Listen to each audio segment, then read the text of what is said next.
মুস্তফা খামেনির শারীরিক অবস্থা ভালো না, করতে হচ্ছে প্লাস্টিক সার্জারি।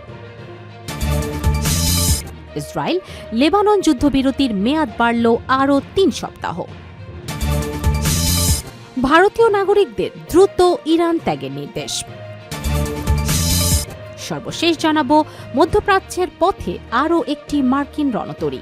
শিরোনাম শুনলেন, এবারে বিস্তারিত। মুস্তফা খামেনির শারীরিক অবস্থা ভালো না, করতে হচ্ছে প্লাস্টিক সার্জারি। ইরানের বর্তমান সর্বোচ্চ নেতা মুস্তফা খামেনি ইসরায়েলি ও মার্কিন হামলায় গুরুতর আহত হওয়ার পর বর্তমানে লোকচক্ষুর অন্তরালে থেকে চিকিৎসা নিচ্ছেন। দ্য নিউ ইয়র্ক টাইমসের এক প্রতিবেদনে জানানো হয়েছে, ওই হামলায় তার বাবা আয়াতুল্লাহ আলী খামেনি নিহত হলেও মুস্তফা প্রাণে বেঁচে যান, তবে তিনি মারাত্মকভাবে দগ্ধ ও পঙ্গু হয়েছেন। বর্তমানে তার একটি পা কৃত্রিমভাবে প্রতিস্থাপন বা প্রস্থেটিক করা হতে পারে এবং তার মুখমণ্ডল ও ঠোঁট গুরুতরভাবে পুড়ে যাওয়ায় স্বাভাবিকভাবে কথা বলাও কঠিন হয়ে পড়েছে। কর্মকর্তাদের মতে তার চেহারা পূর্বাবস্থায় ফিরিয়ে আনতে প্লাস্টিক সার্জারি প্রয়োজন হতে পারে। অনুশ্রী জয়ঙ্করের সম্পাদনায় প্রকাশিত এই সংবাদে ইরানের বর্তমান অভ্যন্তরীণ ক্ষমতার পালাবদলের চিত্রও উঠে এসেছে।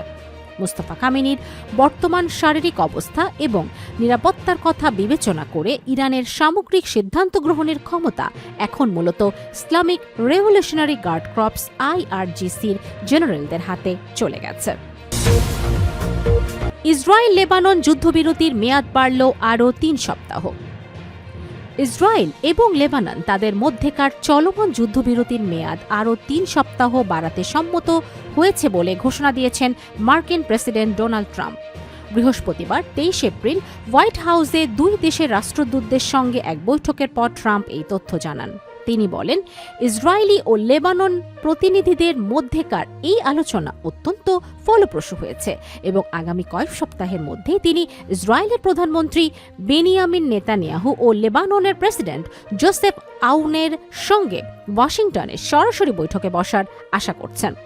অ্যাসোসিয়েটেড প্রেসের এপির এক প্রতিবেদনে এই গুরুত্বপূর্ণ কূটনৈতিক অগ্রগতির বিস্তারিত জানানো হয়েছে। হোয়াইট হাউস আয়োজিত এই বৈঠকে ট্রাম্পের সঙ্গে ভাইস প্রেসিডেন্ট জেডি ভান্স এবং পররাষ্ট্রমন্ত্রী মার্কো রুবিও উপস্থিত ছিলেন। বৈঠকের এক পর্যায়ে ট্রাম্প মন্তব্য করেন, হিজবুল্লাহর মতো সশস্ত্র গোষ্ঠীর উপস্থিতির কারণে পরিস্থিতি কিছুটা জটিল হলেও শান্তি প্রতিষ্ঠায় এই সংলাপ একটি বড় পদক্ষেপ। ভারতীয় নাগরিকদের দ্রুত ইরান ত্যাগের নির্দেশ। ইরানের সঙ্গে ভারতের কিছু বিমান চলাচল পুনরায় শুরু হওয়ার খবরের মধ্যেই দেশটিতে অবস্থানরত ভারতীয় নাগরিকদের অবিলম্বে ইরান ত্যাগের নতুন নির্দেশনা জারি করেছে ভারত সরকার। প্রতিবার ২৩ এপ্রিল তেহরানে অবস্থিত ভারতীয় দূতাবাসে এক জরুরি বিজ্ঞপ্তিতে জানিয়েছে, মধ্যপ্রাচ্যের বর্তমান অস্থিতিশীল পরিস্থিতি এবং আঞ্চলিক উত্তেজনার কারণে সৃষ্ট আকাশপথের অনিশ্চয়তা বিবেচনায় নিয়ে নাগরিকদের প্রতি এই সতর্কতা জারি করা হয়েছে। বিজ্ঞপ্তিতে স্পষ্টভাবে বলা হয়েছে, পরবর্তী নির্দেশ না দেওয়া পর্যন্ত কোনো ভারতীয় নাগরিক যেন আকাশপথ বা স্থলপথের কোনো মাধ্যমে ইরান ভ্রমণে না যান। ইকোনমিক টাইমস অনলাইনের এক প্রতিবেদনে এই তথ্য নিশ্চিত করা হয়েছে। ভারতীয় দূতাবাস তাদের নির্দেশনায় উল্লেখ করেছে, যারা বর্তমানে ইরানে অবস্থান করছেন তাদের দ্রুততম সময়ের মধ্যে দেশটি ত্যাগ করতে হবে। তবে এই প্রস্থান প্রক্রিয়ায় বিশৃঙ্খলা এড়াতে এবং নিরাপত্তা নিশ্চিত করতে নাগরিকদের অবশ্যই দূতাবাসের সঙ্গে নিবিড় সমন্বয় বজায় রাখার জন্য বিশেষভাবে অনুরোধ জানানো হয়েছে। মধ্যপ্রাচ্যের পথে আরও একটি মার্কিন রণতরী। ইরান ও ইসরায়েলের মধ্যে চলমান উত্তেজনার মধ্যেই মধ্যপ্রাচ্যের জলসীমায় নিজেদের শক্তি বৃদ্ধি করছে যুক্তরাষ্ট্র। মার্কিন সেন্ট্রাল কমান্ড সেন্টকম জানিয়েছে, তাদের বিশাল রণতরী USS জর্জ H.W. বুশ বর্তমানে মধ্যপ্রাচ্যের কাছাকাছি পৌঁছেছে এবং ইতোমধ্যে এটি সেন্টকমের দায়িত্বপ্রাপ্ত এলাকায় প্রবেশ করেছে।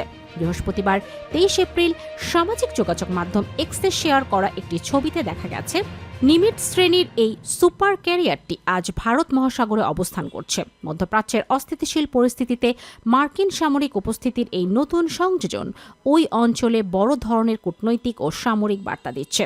USS George H.W. বুশ রণতরীটির এই অবস্থান পরিবর্তন ঠিক কী উদ্দেশ্যে তা নিয়ে এখনও স্পষ্ট কোনো তথ্য দেয়নি পেন্টাগন। এটি এই অঞ্চলে আগে থেকে মোতায়েনে থাকা অন্য জাহাজগুলোর সঙ্গে যোগ দেবে নাকি কোনো একটির স্থলাভিষিক্ত হবে তা নিয়ে আন্তর্জাতিক গণমাধ্যমগুলোতে ভিন্ন ভিন্ন মত পাওয়া গেছে।